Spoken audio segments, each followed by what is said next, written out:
Welcome back to Realigned and Unfiltered. Today's episode is for anyone who feels quieter than usual, heavier, or a little unmoored from the life that used to make sense.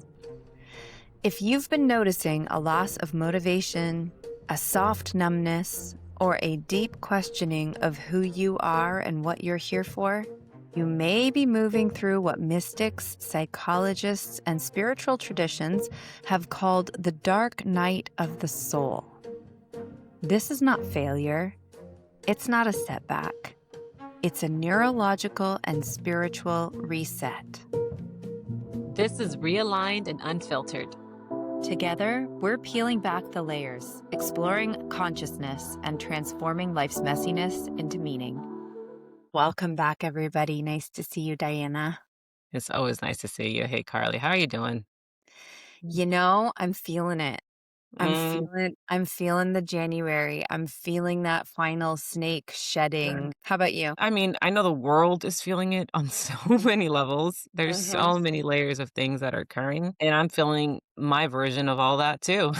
So why don't we dive in today then to the conversation that we were feeling? We've been talking a lot about the reflective period of January. We've been talking a lot about the darkness of wintering and the going inward. And it kind of led us to have this conversation about what's known as the dark night of the soul. Yeah. And I think for anybody going through what we've been calling the awakening, you either know the dark night of the soul because you've been through it, or because you're in it. Yeah. Or it's capturing your attention, right? The title itself, like Dark Night of the Soul. I mean, you may just be intrigued with what is that because True, you feel like you may be true. going through it.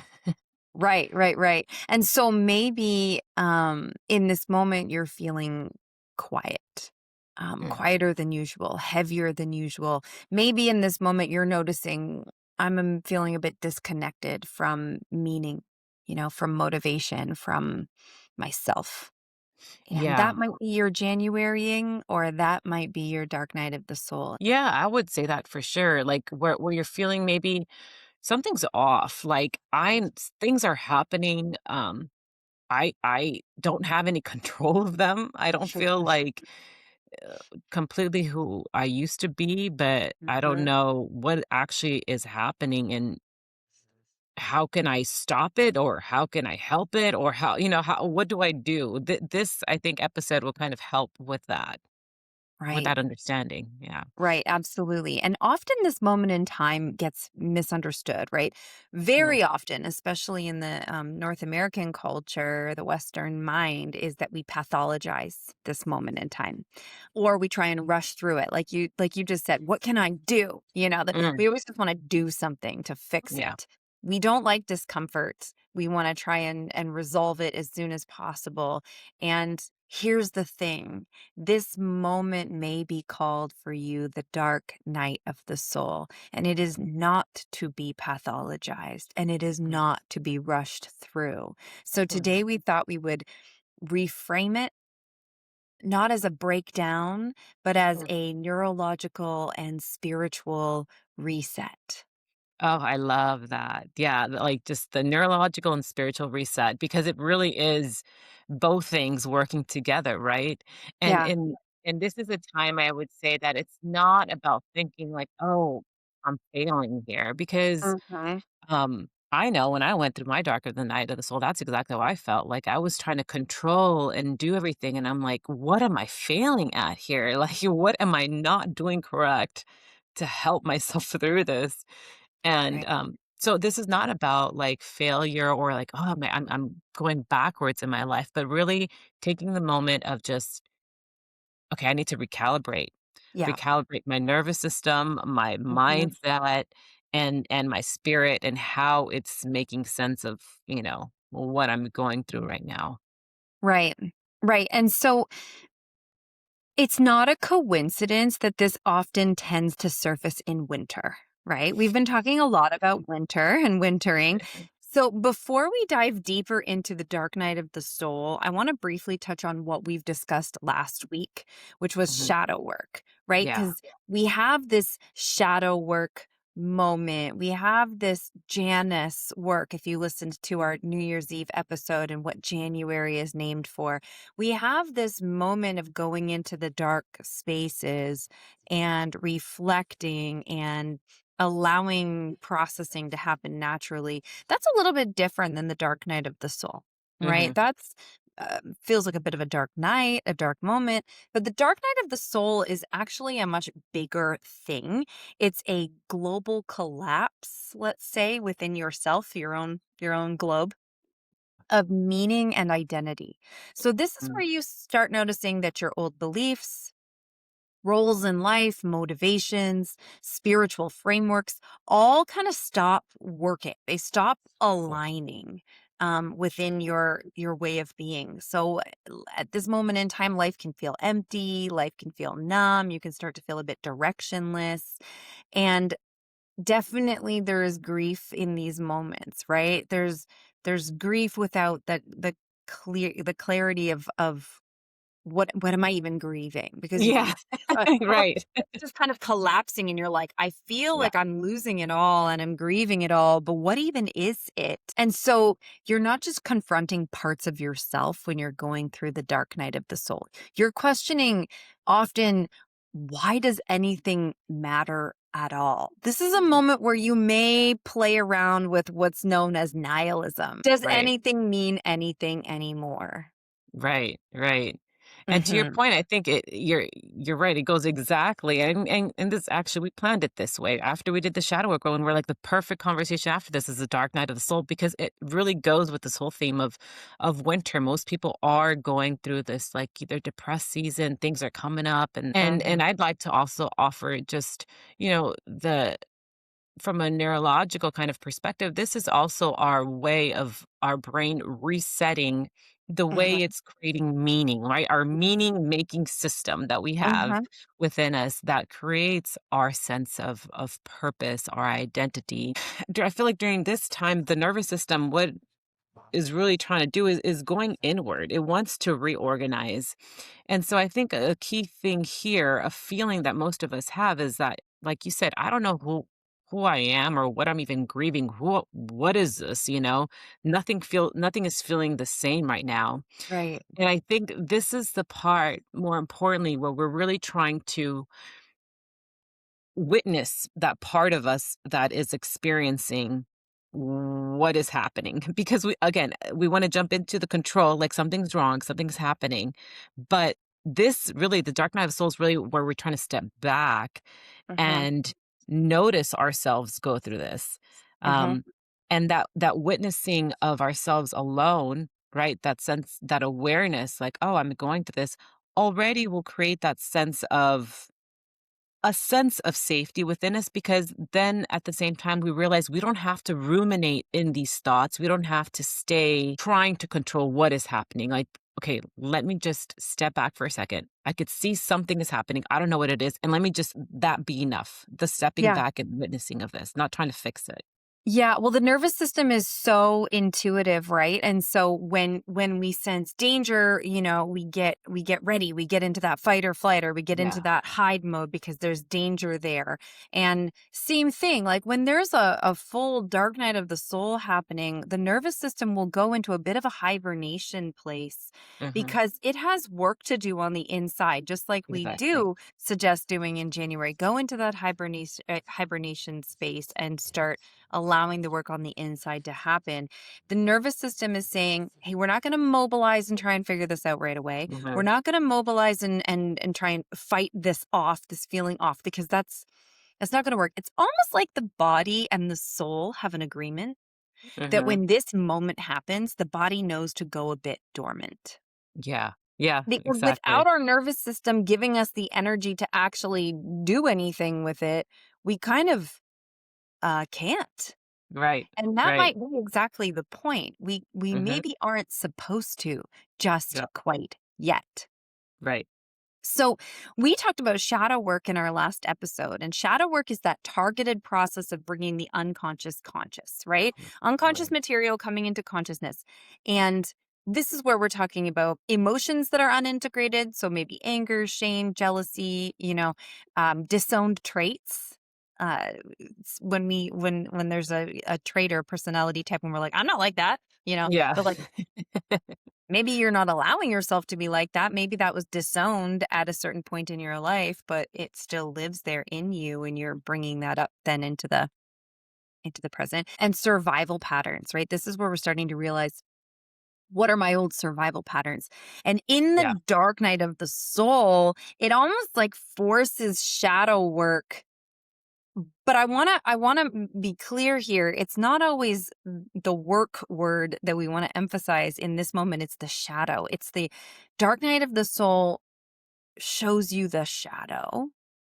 And before you dive into the work of it, this is a moment in time that allows you to dive into the witnessing of it. Yes, exactly. Mhm. So shadow work's more the questions, right? And the work behind it. Like, what am I avoiding here? What part of me needs to be integrated instead of rejected, right? Mhm. Um, and like like you said, meeting parts of yourself that you probably didn't want to see, but now you're seeing and like, okay, I could work with this. Like, how can I work with this? So you may have listened to our episode on shadow work in the last episode.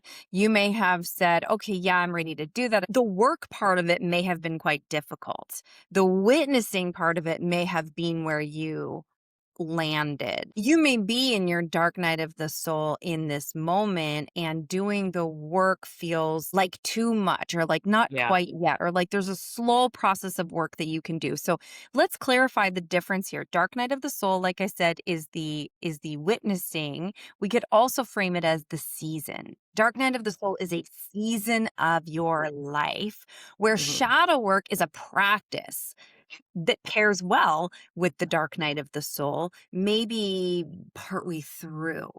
Right. I think that's a really good distinction that you made, and it's an important one because the shadow work is more of the active part of what we're not only witnessing, but we're doing like parts integration. We're doing therapy, right? We have a therapist. Mhm, Ari is a mhm. great therapist, or we're doing journaling, and we're inquiring more about like, okay, what's going on, and then putting it into practice to address. And then the dark night of the soul more is more passive. You're not trying to fix anything. You're just witnessing, oh man, I'm going through it right now. And Mhm. you can't force the clarity because you don't know why it's happening and why it's occurring. I think it's important to kind of also distinguish that we don't want to overdo shadow work during dark night of the soul because it could really overwhelm our nervous system. So it's important to kind of distinguish those two things, and sometimes most of the important work that you really need is that rest, that witnessing and allowing the shedding, those Yeah, parts that are disintegrating within us to just occur. And that yeah. really is the dark night of the soul work. And it's interesting because they can sort of overlap in such an interesting way. So you may have decided, I want to do some shadow work. I feel like it's time Mhm. for me to do some shadow work. And you begin the shadow work, and it dives you into your dark night of the soul. Mhm. Or Yeah. you may be in your dark night of the soul and realizing, okay, I'm witnessing a lot of shadow here. Now I'm ready to do my shadow work. So they Yeah. do sort of overlap and interact, and it is a very personal experience how it reaches you. I believe when my dark night of the soul came, I had begun to do some shadow work, Mhm. and it Mhm. burst my dark night of the soul into Yeah. existence. And I had to pause the work, sit in the witnessing, sit in the pain, which I will talk a little bit more about. And then, okay, and then shadow work was able Mhm. to reemerge in my process. Right. So, okay, so clinically, what many people will label as depression, let's talk about it from a clinical perspective for a Yeah. minute. Often, like we said, this moment in time gets pathologized. It may look like Mhm. depression or Mhm. numbness during dark night, but it doesn't always meet the criteria for pathology, because what we're seeing, loss of old meaning and structure. Mm, loss of identity, so identity disintegration, emotional flattening, mm. existential questioning. These are the common ingredients of a dark night of the soul. Those are good for you. Great. I'm just going to put it right out there. Those are good for you. They're uncomfortable. There may Yeah. be a big numbing that happens here from your nervous system, which is actually healthy. And you may go to the doctor because this is what we're trained in our society to do, right? Something's wrong. I nothing has any meaning anymore. Let me go to the doctor. You're immediately pathologized as depressed and Yeah. given medication. And then what was offered to you from your higher self and from your soul path as a moment of going in the deep deep in order to come back out renewed and reborn, you're medicating and you're dissociating from and you're Yeah. losing the opportunity. So depression is something worth being followed by a therapist and a doctor for. I'm not saying that it's not. Of course it is. And can you wait for a minute and recognize, is this that dark night of the soul moment where loss of meaning, identity disintegration, emotional flattening, existential questioning is happening? And is there a reason for it? Is there a purpose to it? Even if I can't quite figure it out just yet. Yeah. So Yeah. psychology has a language for this, but spirituality has a context for it, right? The Mm. context is the soul journey. Mhm. Your soul is here having a human experience. We always say this, you're a spiritual being having a human experience. Your soul Mhm. is having a journey. And the Mhm. dark night is often, I want to say this, pre-written into your experience as an initiation phase, stripping away all those borrowed identities, stripping away all those outdated contracts, and externally sourced purpose that you have had up to this point. The soul withdraws energy from what is no longer true in order to course correct and get you on that path that it came here to walk. Your soul is wise. Yes.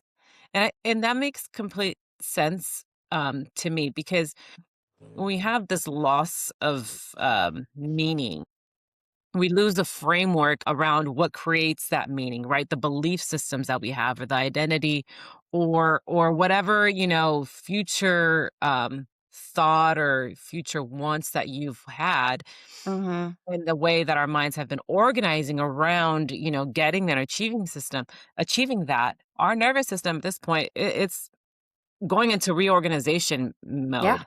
And you guys have heard me talk before, our brains being like this predictive machine, and it's constantly asking, who am I? What Mhm. matters in my life? What's safe? And what's worth my energy? Like, what is worth me putting energy and focus towards? Mhm. And when we're going through this dark night, right? That predictive machine, it kind of collapses. And Yeah. and when it collapses, the meaning, that we've associated with everything also collapses, which means it also affects our motivation. Yep. Everything kind of just is like how you mentioned earlier, we're not in that fight or fight or flight, but we're kind of like in that freeze, that pause, I would say, of everything. Mhm. And so that's where we're at in this moment in time, Right, and right? this is where people panic, right? This is where Yeah, people go like, it's "I'm true. broken. Yeah. I'm lost. I should be further along. Oof, we're shooting all over ourselves. What's wrong with me?" Right? This is we Right, immediately jump to something is wrong with me when it could be, could we ask the question, what's right with me in this moment? What's right yeah, about this moment in time? right. And then this also goes into we've talked and you guys have heard many of those episodes of the neural maps and the connections that we make. So we have these neural maps that we've really paved the road with how we think and our belief systems and identity. All Mhm. those things on, that have told us who we're supposed to be. They're well Mhm. integrated, well formed in our minds. But Mhm. now, during this dark night of the soul, it's kind of doing the pruning. We're Uh-huh. doing the neural pruning, and I like you could think about it like the clearing of just things that are outdated. We don't need this anymore, and our brain is constantly doing this. Our brain is constantly pruning, especially during these major life shifts, where these old, outdated circuits and wiring that we have are being weakened. Hmm. And that's because, though, for good reason, our brain is starting to adapt, right? Our brain is starting to kind of, okay, there is this, again, shedding, this pruning that I'm going through.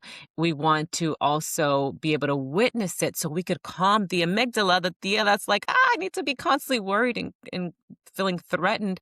We want to be able to relax her too, and then allow these new wirings, these new firings, neurons are wired together, fire together to just start create in this new identity. Um, but we're not quite there yet, right? We're just witnessing, right? We're just at this pause moment. Hmm. Yeah. Yeah, well, and the psyche, it's almost as if the psyche is saying in this moment, like, I can't keep pretending that this version of reality still works. I Right. can't keep pretending that this mask that I'm wearing, this version of me that I'm walking, is the one that I'm wanting to walk into the future.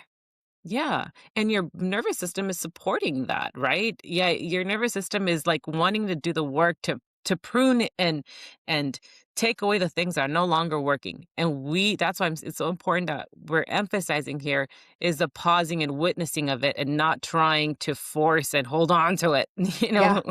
so Yeah. much. Yeah. And so all this talk about nervous system is so interesting because often is what happens in this moment of dark night of the soul, which, by the way, friends, is not a short moment. It's not a No. weekend thing. Yeah. It's not a weekend thing. This can often be a 6-month process. It can be a year-long thing. It can be longer than that. I mean, some people's dark night of the soul goes for a long time.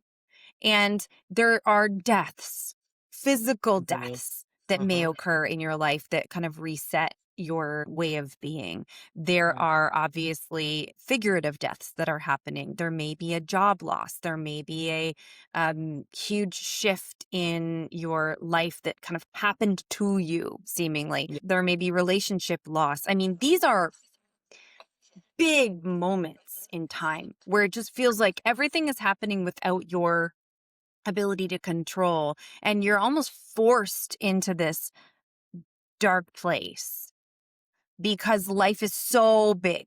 Yeah. And so the nervous system in this moment in time makes a deal. I really feel like your body and your soul make a deal to create the exact experience that you need, to almost create the womb that you need to sit in during this time. And it often feels very numb. Mm. And numbness gets judged pretty harshly in our lives, in our society, even in the spiritual spaces, right? Mhm. Numbness gets judged, but numbness is often the nervous system saying, I need neutrality before I can feel again. Ooh. I think that you hit something very, very important because and that is often quite uncomfortable, right? Right? Mhm. Is that emptiness and seeing like, oh, I'm in this empty kind of feeling, but really trying to reframe that like, okay, this is not me being absent. This is necessary. And it's more Mhm. like, okay, this is an unassigned space for a moment in Ah, time, right? Yeah. I love Just that. I love that. holding space here. Yeah. Yeah. Well, and that's great because the ego, right? The ego, our protector, our like, I know who I am, our self-identifier Mhm. loves assigning spaces, assigning Yeah. names, assigning Right. little name tags to everything that's happening in our life. And so for you to say, can we allow that this is unassigned space? Mhm. It's a challenge for the ego, but if we can get our heads wrapped around, all right, that's an assignment that I can give to this. This is unassigned space. Yeah. This Yeah. space is allowed to be, it's not absence, it's not emptiness, it's just unassigned space. Yeah. Can we Yeah. give it that name tag and allow for it to do what it needs to do? I love that. Good one. Good one. So, and obviously I'm working at the soul level with a lot of people. I'm Yeah, working at the human lifetime, psychology, and then I'm also working at the soul level with the psychospiritual care that I do. And right. from the Akashic records perspective, this is often considered the void. The Okay. fertile nothing, the Yeah. space before new identity arrives. It's not there. It's there. It's ready. It's waiting. You just are going to go through a bit of a moment before you reach it. Yeah. I Yeah. love that. It really makes me think of, I would often do this meditation where I go to the 0 point place, right? Where you're just kind of in this void of nothing Hmm. and you're witnessing.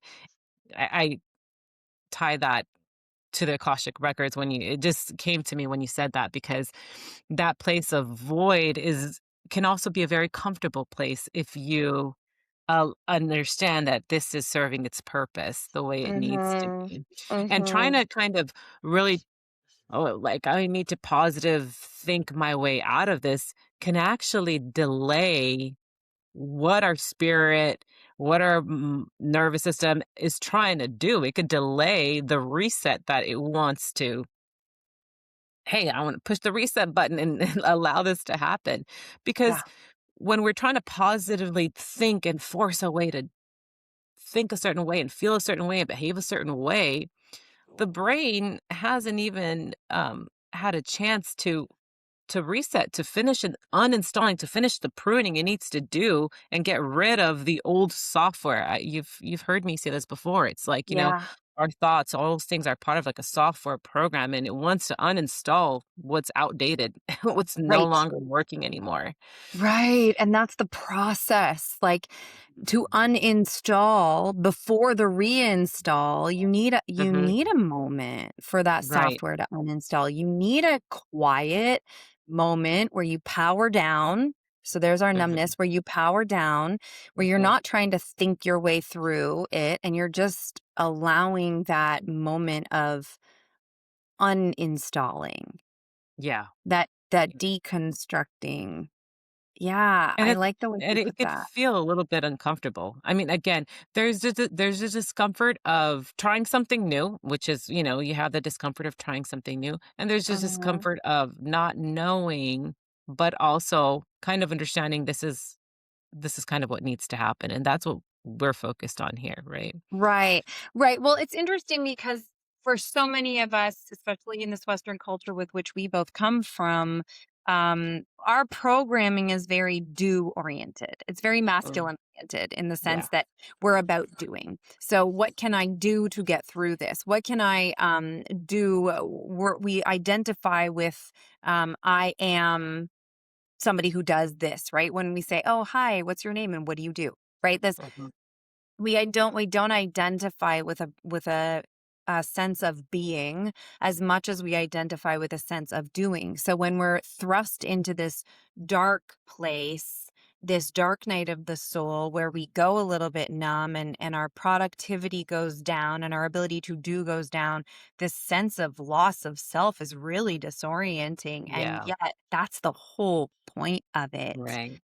So from a personal perspective, I can share that, this dark night of the soul moment, for me was really tricky because I Mhm. was a real doer, was, Mhm. am, Mhm. and had to really learn how to not do. And the thing is, I have a pretty solid autopilot. So even when I was like, zero sleep, super exhausted, doing 100 things at once. My autopilot sort of just knew how to do it.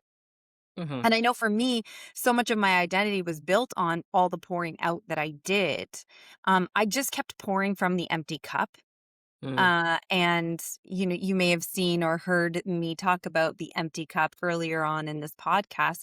I poured from the empty cup and I hit the bottom of the cup in order for it to pour just a little bit more, to the Mhm. point where my body had to intervene more than just my nervous system, my Mm. whole body. My body that I had essentially become disembodied from in order to press on with my way of being, my way of doing. Mhm. my body forced stillness. Yeah. So my dark night of the soul was so necessary that my body developed an autoimmune disease. Mhm. And this is the case for so many people. So many people who I've come in contact with, who I've worked with, who I've spoke with about these things. My body developed autoimmune disease and it stopped me in my tracks. I was Yeah. forced to stop. Mhm. I was forced. I could not continue. The level of pain my body was in, the level of exhaustion I was experiencing, the inability to even hold my babies, because I had Mm. babies at the time. I Right. had to finally pause in that darkness, and I had to learn how to surrender. Yeah. Oof. And that was a really hard lesson for me, and it took me a minute. It took me a little while to learn how to surrender. My beautiful Jungian analyst therapist that I work with at the time, who I learned so much from and who introduced me to so much depth in Carl Jung, told me this. Carl Jung says, "What we resist persists." Mhm. And so when I'm resisting the pain and I'm resisting the pause and I'm resisting the numbness and I'm resisting, I don't want to be sick. Being sick does not fit with my narrative. Yeah. It persists. Yeah. So when I learned the hard way that surrender is my only option, and I Yeah. surrendered to this process of the dark night of the soul, I surrendered to the process of I cannot do anymore. I have Yeah. to learn how to be. When I allowed myself to become completely lost to my old way of being, Yeah. I found my way forward. I found and began the journey of rebuilding who and what I am, and my soul finally had its say. My soul finally was able to say, "There you are. Yeah. There you are, stripped of everything. There you are." Yeah. And it was painful and it was earth shattering. And I had to do a lot of surrendering every single day, over and over. It was not quick. I had Yeah. to change the way I believed about the systems that were in place in my life. I had to change the way that I ate. I had to change the way that I slept. I had to change um, the people that I related to. I had to change, or allow change, I should say, everything. And it was slow Yeah. and it was grief stricken. And I can say this years later, I would not change it. I would not change it. Thank you for sharing that, Carly, because I think it also gives, and I'll share a little bit of my, dark night of the soul too. And the key thing that I just want to highlight this is the surrender aspect of it, because, Mhm. so many people, we think of surrender, and some people can associate that with like not doing anything. And I'd like to offer the thought, well, that surrendering is active witnessing. I think that's a good term. It just came to me like Oh, it's yeah. actively witnessing and allowing. And so when I went through my dark night of the soul, it was forced. It came upon me without my want. And I think that's what, that's what the whole purpose of the dark night is. It comes and you're like, oh crap, this is happening. And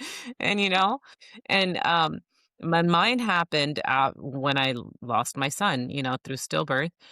And I had deep, I could go to that moment in time where I felt this deep questioning, like, why is this happening? Like, I don't understand this. It was a complete, like, I do not, I could feel and but at the same time, I felt this connection with God. And I felt this, what, I don't understand this. I don't understand it. Mhm. And I Mhm. don't think I ever will. I don't think I ever will. But I always go back to the thought, this has always grounded me, and it could sound silly to some, but really it has helped me. Is like I always go back to the bigger picture of things, and something that really helped me kind of move forward as I was working through this process of just allowing was the same source that created my body from a little, egg and a sperm, couldn't get it and grew it is the same source that's working through me now. The same source that grows Mm. a seed into a huge tree.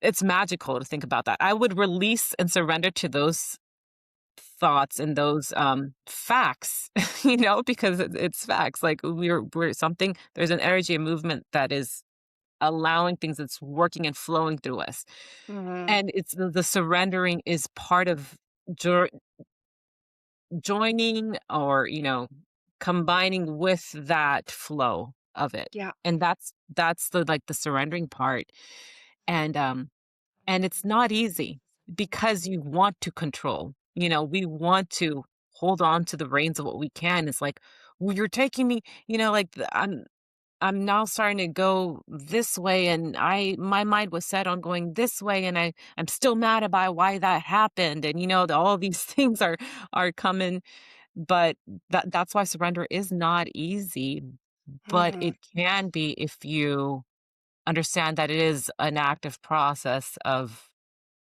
just let me witness this right now, this moment in time. Yeah, And it's surrender is active witnessing. I think that's maybe my next tattoo. Surrender is active witnessing. It is not laying down and taking it. It right. is not resisting anymore and actively witnessing what is happening in your life in the present moment on purpose Mhm. Yeah. without judgment. Yeah. Without judgment. Yeah, it's That's the part. being with. It's Yeah. being with. Exactly. Yeah. Dark night of the soul can hit you anywhere, right? It hit me with really intense, long term illness. It Yeah. hit you with a death that you never Mhm. saw coming. Yeah. And it plummeted us both into a long period of active witnessing. Yeah, pruning and active witnessing of the pruning, right? Yeah.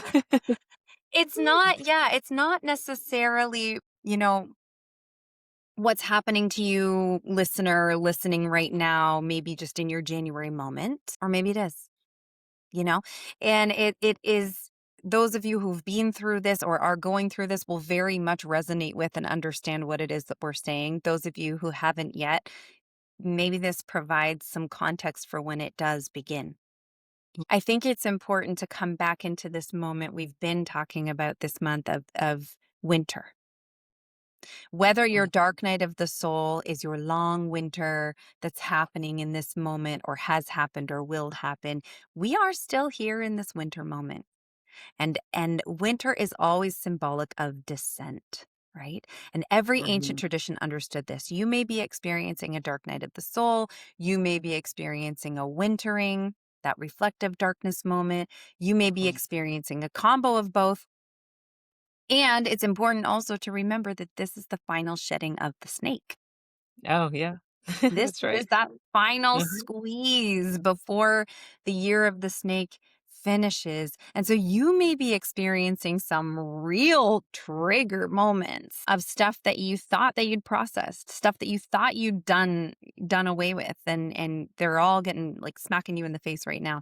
I'm having that. I am personal share this week. I am very much being faced with something that I totally thought was done and dusted, dealt with, over, and it can be really easy to over identify with those triggers. It can be Yeah. really easy to over identify with those moments. And so let's take wisdom from the dark night of the soul experience and allow yourself to surrender and witness what's happening in this moment. Use your mindful self compassion skills. Be mindful without judgment. Be aware of the collective experience of this situation, that you're not alone experiencing whatever it is. Let's be compassionate to the moment at hand, offering your nervous system a soft landing place rather than resisting and Yeah. allowing this thing to persist. Can we surrender and actively pay attention to what's happening in this moment? Right. And Carly, to your point, like this, if you're listening to this episode when it's released at the end of January, it's really interesting to witness also that the season is supporting your phase of this part of your transformation to allow Right. that shedding right to occur and to stand witness to all of it. And Mhm. really, I also like to emphasize that the dark night of the soul isn't about our brain is failing or I'm failing. It's that our brain and our spirit is refusing to build a future on an identity that is no longer fitting, right? Our Mhm. soul, we came with something very strong for us to do. We may not understand that. I mean, I could talk about this again. That's why we have this podcast because I love talking about this. Like, we could talk about this, but like, we may not understand, what that is. But I have the belief that we came with a certain purpose, a certain mission. And so this is our internal, our source code working, that divine, code within us is working for us at this moment in time and Yep. allowing that to occur and allow our brain to prune everything that is needed, allow our spirit also to kind of settle and support what is occurring.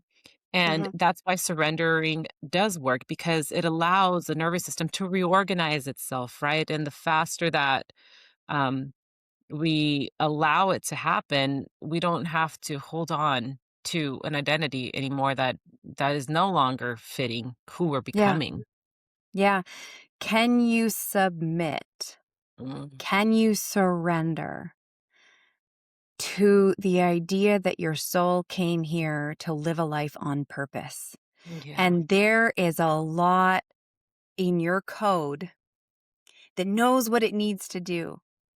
And right. so, can you submit and surrender to the process of the pruning, the removal of the old self in order for the arrival, the rebirth of the new self who can go forward and actually complete the mission that you came Yeah. here for, whatever it is? You may not know, you may know.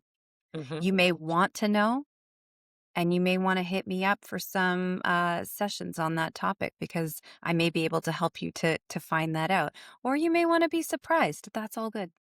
Hmm. But you came here on purpose, and your body and your soul know that purpose. Right. So just because you haven't quite got it figured out doesn't mean they don't. So Yeah. maybe submit to the process and let it unfold. Right.